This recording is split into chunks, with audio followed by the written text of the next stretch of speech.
Bismillahirrahmanirrahim. Assalamualaikum warahmatullahi wabarakatuh. Eh, ini materi saya buatkan melalui video saja. Jadi nanti kalau misalnya ada yang tidak paham, biar sambil dilihat gitu ya, atau diputar kembali videonya. Jadi hari ini tentang fungsi produksi COP12. Saya share screen dulu.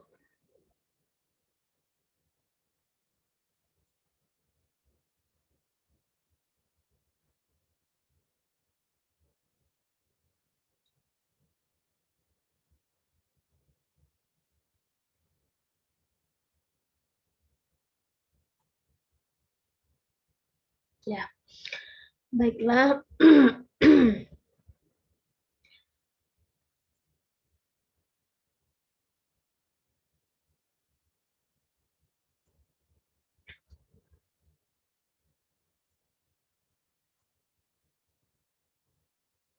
Ya, mengenal fungsi produksi COP12 dan memprediksi parameternya. Apa sih fungsi produksi? Kemarin kita sudah pernah nyinggung ya di pertemuan kemarin bahwa fungsi produksi itu ada berbagai macam definisi ya, tergantung nanti siapa yang mendefinisikannya. Namun secara umum fungsi produksi itu sendiri adalah hubungan teknis antara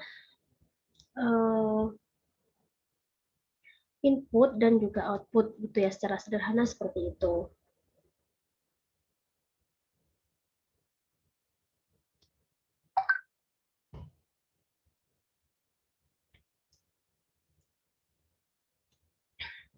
Selanjutnya nanti lanjut ke pengertian dari fungsi produksi COP12 itu sendiri. Namun di sini saya memulainya dari gambaran bahwa di dalam sebuah proses produksi pertanian itu terdapat banyak faktor ya, banyak faktor produksi atau input-input produksi yang digunakan. Di antaranya itu ada lahan sudah pasti, kemudian ada tenaga kerja, kemudian ada bibit atau benih gitu ya, kemudian ada pupuk, pestisida dan lain sebagainya. Itu merupakan faktor-faktor produksi yang umumnya digunakan di dalam produksi pertanian seperti itu. Nah, masing-masing cabang pertanian gitu ya, itu beda-beda pastinya ya. Faktor produksi di apa namanya di sektor peternakan pasti berbeda dengan faktor produksi yang ada di sektor kehutanan, berbeda dengan faktor produksi yang ada di tanaman pangan dan lain sebagainya. Nah, saya definisikan lagi tadi ya, bahwa fungsi produksi itu merupakan relasi atau hubungan antara keluaran fisik atau output gitu ya, dan juga masukan fisik atau juga input ini bisa dikenal dengan faktor-faktor produksi.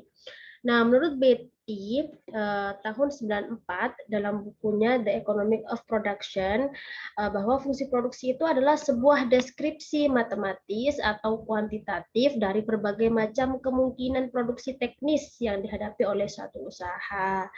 Jadi kalau digambarkan apa deskripsi matematisnya gitu ya, Y sama dengan fungsi dari X1, X2 dan seterusnya sampai Xn seperti itu.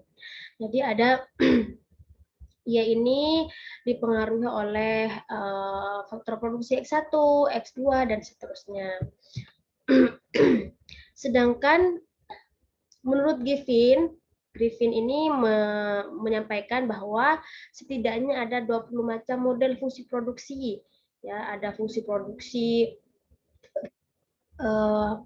linier, fungsi produksi eksponensial, fungsi produksi kubik, fungsi produksi kuadrat, ya. Kemudian ini ada fungsi produksi Cobb-Douglas dan selanjutnya ada fungsi produksi Translog. Ya, insya Allah nanti akan disampaikan minggu-minggu berikutnya. Nah, apa sih fungsi produksi Cobra-12 itu? Ya, yaitu suatu fungsi yang melibatkan dua atau lebih variabel, yaitu variabel yang satu disebut variabel terikat, ya pada umumnya seperti itu. Jadi Y tadi itu disebut dengan variabel terikat atau dependent, dan variabel yang lain disebut variabel bebas atau variabel yang menjelaskan, ya yaitu X tadi, atau juga biasa dikenal dengan variabel independen seperti itu. Nah, fungsi Cobra-12 ini diperkenalkan oleh seorang dua orang ya, bukan seseorang. Ya, yang bernama Cobb CW dan Douglas PH. Ini singkatan ya. Pada tahun 1928 seperti itu. Sehingga dikasih nama Cobb Douglas, gabungan dari dua nama orang tadi seperti itu. Karena mereka berdua yang pertama kali ya mengimplementasikan dari fungsi produksi Cobb Douglas ini di Amerika ya ini. Nah, bentuk fungsi produksinya ya itu seperti ini, Q sama dengan A kali L pangkat alfa kali K pangkat 1 dikurangi alfa, atau bisa ditulis dengan Q sama dengan A kali L pangkat alfa kali K pangkat beta, seperti itu. Di mana Q-nya ini adalah total produksi ya. Kemudian L-nya ini labor atau banyaknya karyawan yang mengerjakan pekerjaan tersebut. Apa misalnya menanam jagung misalnya, yaitu labornya, L-nya itu labor, jumlah tenaga kerjanya. Kemudian K itu kapital atau nilai modal yang dikeluarkan. Misalnya untuk produksi jagung tadi menggunakan apa saja modalnya gitu. Ada modal tetap atau modal tidak tetap. Kemudian A ini adalah faktor produksi yang lain atau nanti disebut dengan konstanta seperti itu. Biasanya ini A ini menggambarkan atau apa namanya bisa dikategorikan sebagai teknologi yang digunakan di sana seperti itu. Nah, sedangkan alfa dan beta adalah parameter yang dapat bervariasi dari waktu ke waktu atau dari perusahaan ke perusahaan atau ini bisa disebut dengan elastisitas input faktor produksi. Jadi nanti yang akan dicari gitu ya, akan diduga parameternya itu adalah nilai alfa dan betanya ini nanti gitu. Nah, kemudian asumsi yang harus dipenuhi dalam menggunakan fungsi produksi Cobra-12 karena masing-masing fungsi itu pasti mempunyai kelemahan gitu ya, sehingga butuh asumsi-asumsi atau pengkondisian ya. Yang pertama itu di dalam fungsi produksi Cobra-12 ini tidak ada nilai pengamatan yang bernilai nol atau suatu bilangan yang besarnya tidak diketahui atau infinite. Jadi, nanti kalau kalian mau menggunakan fungsi produksi Cobra-12 dalam satu penelitian, misalnya tidak boleh nilai pengamatannya itu sama dengan nol. Gitu. Misalnya tidak menggunakan pupuk gitu ya pada saat waktu tertentu. Artinya kan berarti nilai pengamatannya nol seperti itu. Kemudian berikutnya ada berapa gitu ya. Kemudian berikutnya lagi nol, itu nggak boleh seperti itu. Jadi nggak boleh ada nilai pengamatan yang nilainya tuh nol seperti itu. Nah, yang kedua, tidak ada perbedaan teknologi pada pengamatan ya. Tidak ada perbedaan teknologi, diasumsikan sama berarti teknologinya ya. Kemudian tiap-tiap variabel X adalah persaingan sempurna. Ya, masih ingat ya materi di apa di ekonomi mikro ya, tiap-tiap variabel adalah persaingan sempurna. Nah, perbedaan lokasi pada fungsi produksi adalah sudah tercakup pada faktor kesalahan atau error term. Nanti kalau misalnya di dalam satu apa namanya fungsi produksi itu ada namanya error term ya, atau tingkat kesalahan. Nah, kesemuanya ini harus dipenuhi dalam fungsi produksi Cobra-12 seperti itu ya. Jadi tadi kalau yang pertama karena nanti akan dilearn-kan atau log natural itu makanya dia tidak boleh nol seperti itu. Ya, karena dia akan ditransformasi terlebih dahulu ke dalam bentuk learn seperti itu. Kemudian berikutnya tentang elastisitas produksi. Ya, jadi nanti koefisien dari fungsi produksi ke-12 ini ya bisa menggambarkan elastisitas produksi itu sendiri. Apa sih elastisitas itu ya? Kalau kita masih ingat dengan materi mikro itu ya tingkat kelenturan ya antara permintaan dengan harga. Sedangkan kalau elastisitas produksi merupakan konsep untuk mengukur tingkat perubahan dari output akibat dari penggunaan input. Jadi elastisitas produksi ini nanti berupa persentase ya. Jadi berapa persen sih perubahan output yang dihasilkan ya dalam suatu pertanian gitu ya akibat adanya penambahan input gitu. Misalnya tanaman jagung tadi gitu ya, ketika ditambah benihnya gitu ya dari 10 kilo menjadi 15 kilo gitu ya. Nah, tambahan output yang dihasilkan gitu karena adanya penambahan benih 5 kilo tadi itu berapa persen seperti itu. Itu elastisitas produksi.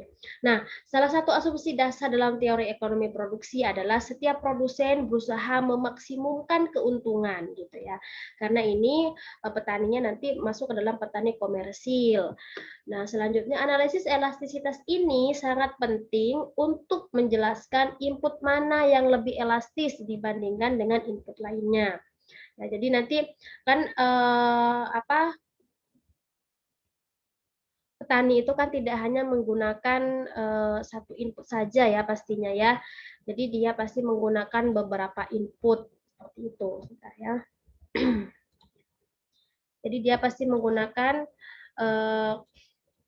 beberapa input sehingga nanti bisa diketahui mana yang paling elastis gitu ya di antara input-input yang digunakan tadi itu.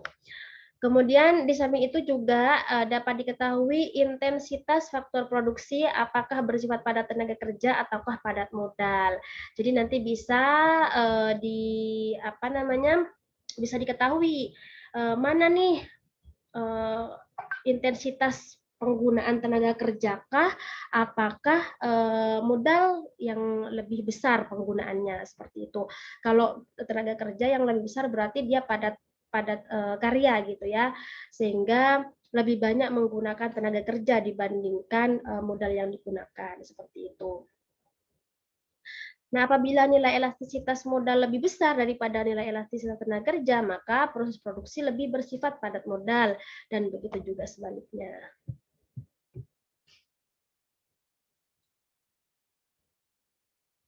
Nah, mencari nilai elastisitas produksi itu dengan rumus, tadi kan pengertian dari elastisitas produksi itu sendiri adalah perubahan output ya akibat adanya perubahan input. Nah, perubahan output sendiri itu adalah Y ya, Y sekarang dikurangi Y sebelumnya itu kan berubah gitu ya, dibagi dengan Y.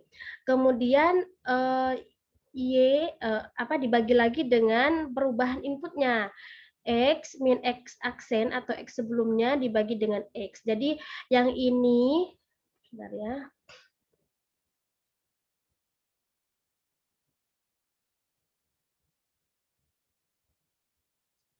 Yang ini adalah perubahan outputnya gitu ya, akibat adanya perubahan input seperti itu ya. Nah, sehingga Y min Y aksen per Y itu kemudian ini adalah X min X aksen per X itu adalah menggambarkan elastisitasnya tadi.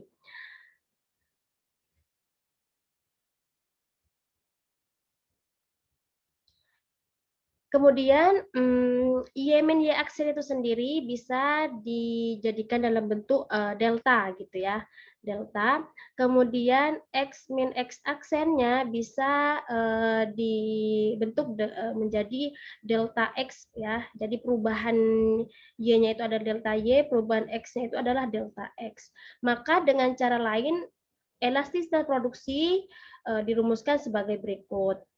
EP sama dengan delta Y per Y, ya ini kan masih menggunakan rumus yang awal tadi ya, Y min Y aksennya itu delta Y per Y, kemudian yang ini jadi delta X per X.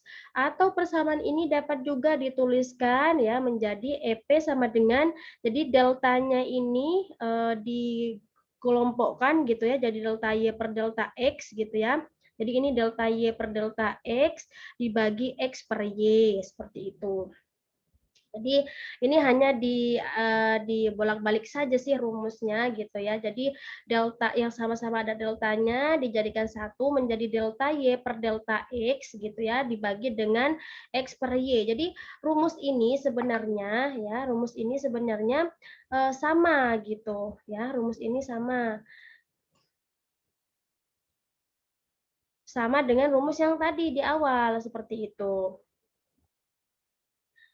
Jadi kalau misalnya ini jadi delta Y per delta X dibagi gitu ya, X per Y. Atau gitu bisa dijadikan delta Y per delta X itu sendiri apa? Yaitu kemarin kita sudah belajar MPP ya, atau MP marginal produksi. Sedangkan X per Y-nya itu sendiri adalah 1 per APP. Karena APP itu rumusnya Y per X gitu. Kalau X per Y berarti 1 per APP. Sehingga elastisasi produksi itu juga bisa dicari dengan rumus MPP per APP seperti itu. Jadi kalau dirunut rumus yang ini itu menjadi MPP per APP. Ya coba nanti kalau misalnya masih belum paham bisa dicoba lagi gitu ya sendiri gitu. Kalau misalnya nggak bisa nanti bisa ditanyakan ke saya. Oke.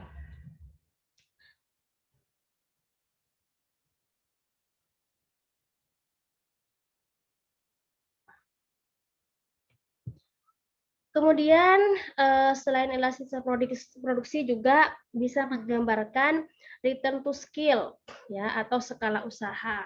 Nah, return to skill itu sendiri adalah cara untuk mengetahui apakah kegiatan dari suatu usaha tadi yang akan diteliti mengikuti kaidah increasing, constant atau decreasing. Ya, apa itu decreasing? Kemarin sudah kita belajar bahwa decreasing itu produksinya menurun seperti itu ya, produksinya menurun. Bila B1 plus B2 atau ini koefisiennya itu kurang dari 1, dalam keadaan demikian dapat diartikan bahwa proporsi penambahan faktor produksi melebihi proporsi penambahan produksi. Misalnya, bila penggunaan faktor produksi ditambah 25%, maka produksi akan ditambah sebesar 15%. Ini maksudnya gimana sih? Jadi decreasing itu menurun gitu ya, tidak proporsional antara tambahan inputnya gitu ya dengan tambahan output. Jika kita itu menambah input itu 25% gitu ya dari sebelumnya, ternyata tambahan produksinya itu hanya bertambah sebesar 15%, jadi tidak proporsional sehingga ini disebut dengan skalanya makin berkurang atau decreasing seperti itu. Tidak seimbang gitu ya, kita nambah benih dari dari 100 menjadi 125 misalnya, ya dari 100 kilo menjadi 125 itu artinya kan peningkatannya 25%. Tetapi penambahan outputnya misalnya dari 100 gitu ya cuma jadi 115 gitu. Jadi cuma peningkatannya di 15%, tidak proporsional gitu ya peningkatannya. Sedangkan yang kedua constant return to scale. Nah, ini penambahannya sama gitu ya, proporsi inputnya 25%, outputnya juga 25%, seperti itu. Sedangkan yang ketiga increasing return to scale, ya tambahannya itu semakin meningkat. Jadi kalau misalnya menambah inputnya itu hanya 10%, ternyata tambahan produksinya itu jadi 20% gitu. Nah, ini harapannya ada di sini increasing gitu ya. Tambahannya inputnya cuma sedikit, hanya 10%, tapi tambahan inputnya itu meningkat gitu ya, meningkatnya 2 kali lipat seperti itu. Itu increasing return to scale. Nah, ini bisa digambarkan dari kurva ini ya, yang ini adalah tadi decreasing ya, semakin ke sini semakin kecil, sedangkan ini adalah increasing ya, semakin ke sini semakin ke atas semakin meningkat, jadi tambahannya itu melompat gitu ya, tambahannya berkali lipat. Sedangkan yang ini ya, kurva yang ini itu adalah konstan dari A ke B, B ke C ke D itu sama gitu proporsinya ya. 10, 20, 30, 40 itu sama seperti itu. Sedangkan ini makin berkurang dari A ke B, B ke C ke D itu berkurang seperti itu. Nah, kemudian yang terakhir estimasi ya. Gimana kita bisa menentukan koefisiennya tadi atau nilai alfa dan betanya itu dengan cara estimasi fungsi produksi COP12 itu sendiri. Ya, itu bisa dilakukan dengan cara nanti akan ada metode analisisnya sendiri. Nah, untuk apa sih pendugaan fungsi produksi COP12 ini? Biasanya digunakan dalam produksi usaha tani agar dapat merencanakan, maaf, agar bisa merencanakan hasil produksi dengan baik. Jadi mau mau produksi berapa gitu ya ditentukan dari koefisiennya tadi. Kemudian pendugaan COP12 ini bertujuan untuk menduga ya banyaknya output fisik yang dapat diproduksi oleh satu perusahaan dalam selang waktu tertentu ya, dengan misalnya dengan banyaknya karyawan sekian, kemudian modal yang diinvestasikan sekian, berapa yang harus diproduksi. Nah, itu bisa direncanakan seperti itu dari awal gitu ya, dengan estimasi fungsi produksi COP12 ini. Nah, untuk menduga fungsi produksi COP12 ada beberapa metode. Salah satu diantaranya adalah dengan cara meliniarkan fungsi produksi COP12 dengan transformasi logaritma. Jadi, sebelum diolah gitu ya datanya, maka fungsi produksi COP12 ini harus dijadikan fungsi logaritma dulu atau ditransformasi dulu menjadi logaritma seperti itu. Sehingga fungsinya yang seperti ini tadi itu bisa berubah bentuk menjadi bentuk linier berganda ya. Kalau linier berganda modelnya seperti ini. Nah, dengan cara tadi harus ditransformasi terlebih dahulu ya sebelum menjadikan fungsi linier gitu ya. Caranya harus ditransformasi terlebih dahulu dengan melenkan ya, menjadikan log atau menjadikan len seperti itu. Di sini contohnya itu menggunakan len ya, di mana masing-masing ruas harus dilenkan gitu ya, yang key-nya juga dilenkan jadi len key, kemudian A, di sini juga jadi len A, kemudian perkaliannya jadi penjumlahan gitu ya, karena ini sudah ditransformasi menjadi bentuknya linier. Kemudian ditambah, kemudian A-nya tadi, A-nya yang sebagai pangkat itu dijadikan sebagai koefisien, ditaruh di belakangnya gitu ya. Kemudian len L, L-nya ini masih tetap lebar, kemudian ditambah lagi karena ini perkalian jadi penjumlahan, kemudian betanya tarik ke belakang juga seperti dengan alfa tadi, kemudian lengkap seperti itu. Nah, ini bisa dituliskan juga dalam bentuk seperti ini. Jadi Ki bintang, A bintang ditambah alfa L kali L bintang tambah beta kali K bintang. Di mana di sini ada penjelasannya bahwa Ki bintang itu adalah len Ki seperti itu ya. Dan seterusnya. Maaf ini salah ketik, ini L bintang itu len L seperti itu ya.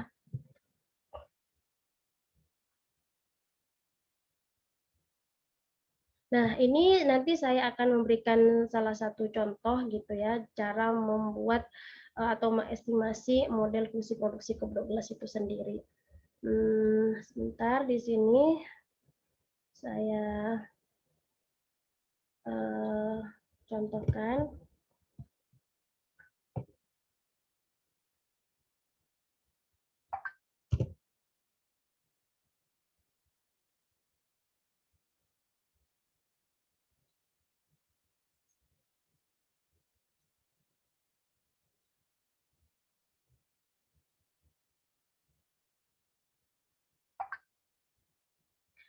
Jadi ini saya punya data gitu ya, bahwasanya tenaga kerja yang dipakai itu datanya ini gitu ya. Misalnya ada beberapa pengamatan. Ini ada 18 pengamatan gitu ya, tenaga kerja yang dipakai di misalnya di usaha tani A 30, usaha tani B 30 dan seterusnya. Kemudian maaf, ini K-nya ini adalah modal gitu ya atau kapital, sedangkan L-nya itu labor atau tenaga kerja. Nah, Q-nya ini adalah jumlah produksi atau Y gitu ya atau output. Nah, sebelum kita analisis gitu, ini harus dilenkan terlebih dahulu karena kalau tidak dilenkan maka belum bisa jadi fungsi linier. Jadi harus dilenkan dulu caranya. Ini sama dengan len, kemudian ini di analisis ya. Nah, ini jadi seperti ini. Nah, tinggal nanti ditarik garis ya, semuanya jadinya seperti ini. Lalu kita analisis. Ini saya pakai yang di Excel ya. Jadi nanti kalian bisa pakai SPSS, EViews, dan lain sebagainya.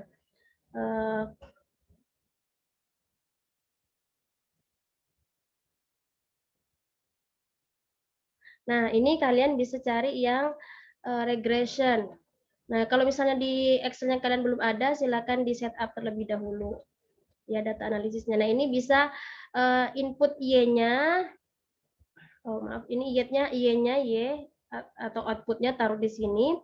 Kemudian ini yang X-nya atau input atau faktor produksinya kita masukkan ke sini ya. Kemudian ini labelnya dicentang karena ini kita pakai label K, L dan Q ini pakai label.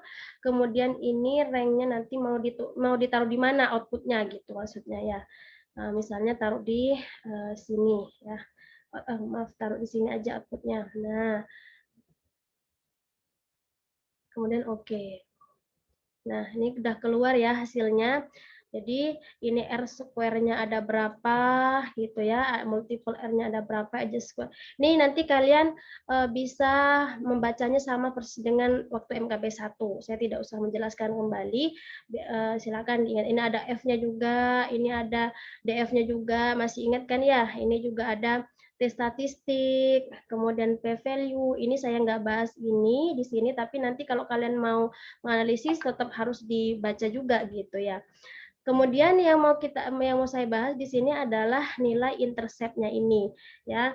Intercept-nya ini adalah A tadi, nilai A tadi seperti itu, sedangkan lenka ini adalah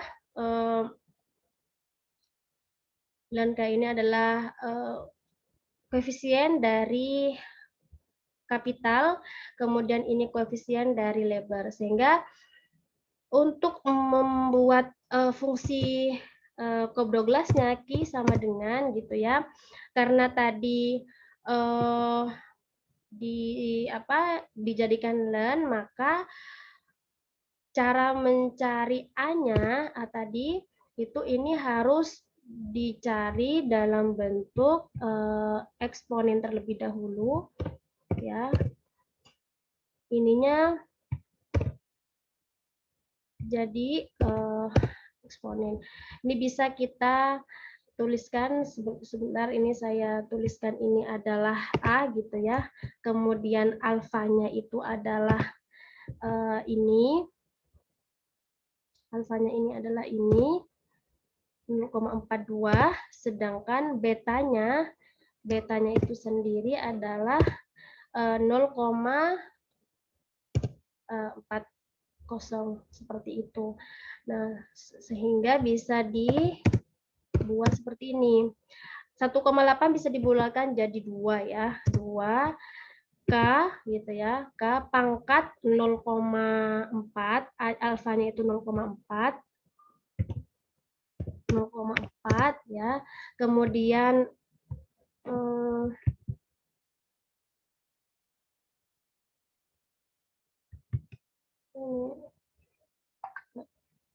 kemudian L-nya itu 0,4 juga. Pangkat 0,4 gitu. Ya. Seperti itu. Jadi fungsi produksinya jadi 2K ya, pangkat 0,4 kali L pangkat 0,4.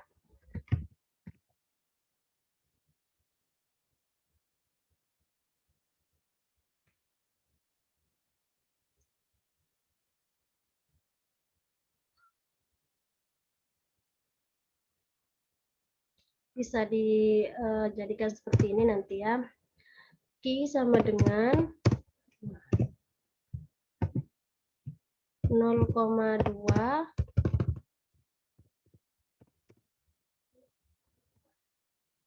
tadi 0,4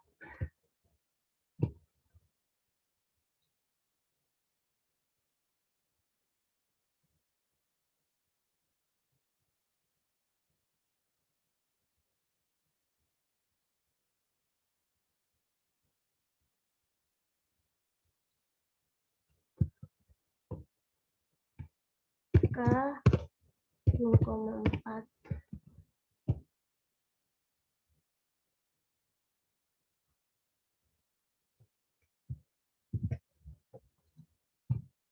Jadi kita bisa mengestimasi bahwa nilai koefisiennya itu adalah 0,4 untuk L dan K-nya juga 0,4 seperti itu. Nah, koefisien ini juga bisa menggambarkan elastisitas produksi ya, sehingga EP-nya bisa ketemu sama dengan 0,4 ditambah 0,4 sama dengan 0,8 ya.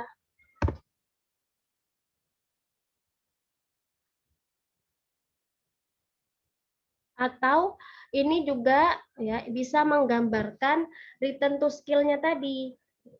Kalau misalnya nilai return to skill atau A tambah betanya itu kurang dari 1 ya, kurang dari 1, ini 0,8 kan kurang dari 1, berarti masuk ke kalau kurang dari 1 masuk ke decreasing seperti itu. Berarti fungsi dari ini ya skalanya adalah menurun atau decreasing seperti itu.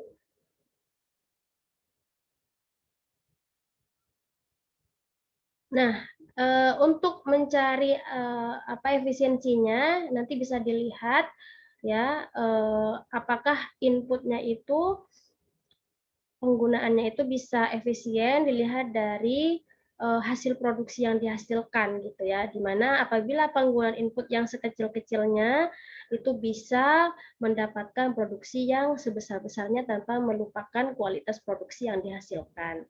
Seperti itu. Ya mungkin itu saja pembahasan fungsi produksi Cobbloglass. Nanti penugasannya kalian review artikel saja biar memudahkan untuk memahami materi ini. Ya, baik. Mungkin itu saja. Terima kasih atas perhatiannya. Saya akhiri. Assalamualaikum warahmatullahi wabarakatuh.